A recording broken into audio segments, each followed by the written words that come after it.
Okay, this is number 22 in your book, and it says find the area of each figure. Now, the previous, let's see, I think three examples that you saw the videos on from the author were just figures that we're familiar with, right? Simply the area, right, of a triangle, of a trapezoid, of a circle, of a rectangle.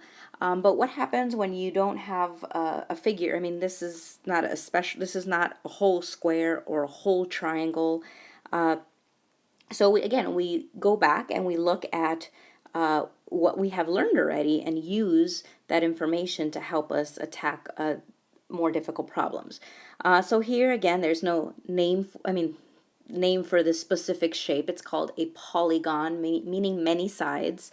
So 1, 2, 3, 4, 5 sides. But again, we can break this up. I'm going to go ahead and maybe draw a parallel line there. And now this is an area of a of a rectangle, and we have the area of a trapezoid. So I'm going to go ahead and so we want to find this area, right? And then maybe, I don't know, in blue. Then we want to find this area. So let's go ahead and find the area. So let's maybe write a total. And a total is going to represent the area of the rectangle, and then we're going to find the area of the trapezoid. Okay, so let's start with the area of the rectangle. Well, that's pretty easy, right? The area of a rectangle is just length, well, length times width. So that's 6 centimeters times 3 centimeters. So that's, well, let's go ahead and write it in since the math is not too hard. It's just really practicing, right? Especially writing notation with the units. So that's going to be equal to 18 square centimeters, right? So if you were putting rug in here, be a tiny rug maybe for like a dollhouse.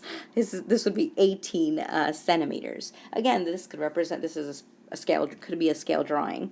So plus, now we want the area of the trapezoid. So the area of the trapezoid, right, and this guy are parallel. In my picture, obviously, it doesn't look like it's parallel. Should be a little bit better. But we know this is 90 degrees, right? So that's 90. So what's the area of a trapezoid? Well, the area of a trapezoid, and if you want, you can even say, right, the area, this is the area of this guy is length times width.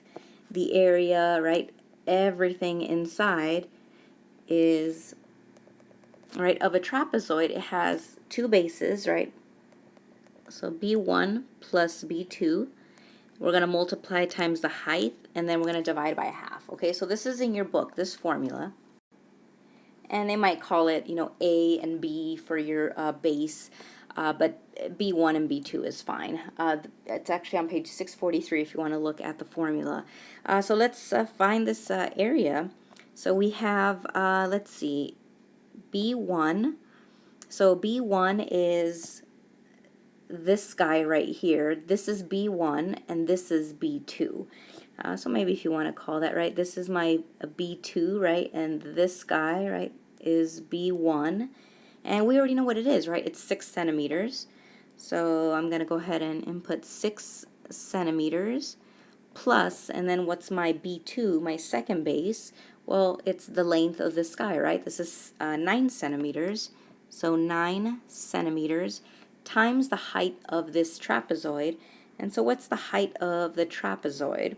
Well, we know the whole thing is 10, and this guy is 3, so it's 10, right, minus this 3, which gives us 7, right? Because again, the whole thing is 10, right? This guy is 3, so then what would this height be? And it must be 7, because 3 plus 7 is 10.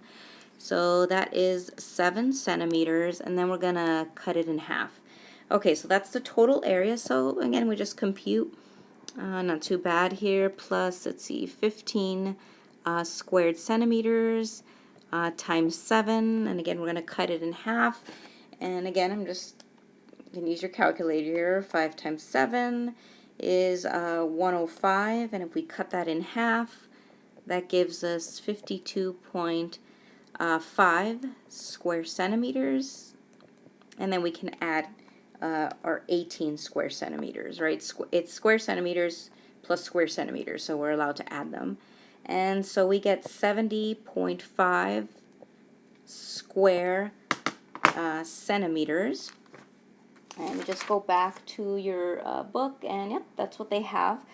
And again, 70.5 square centimeters, right? Remember, this means, right, if you have a 1 centimeter by 1 centimeter square, right, that's the area of this guy is, right, 1 square centimeter.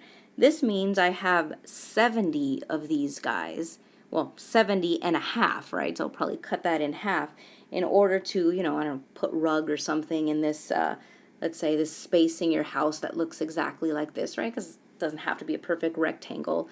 Right, this can be a little patio here, right, or maybe a triangular pool. But again, here the total area of this guy plus this guy. So hopefully that makes sense.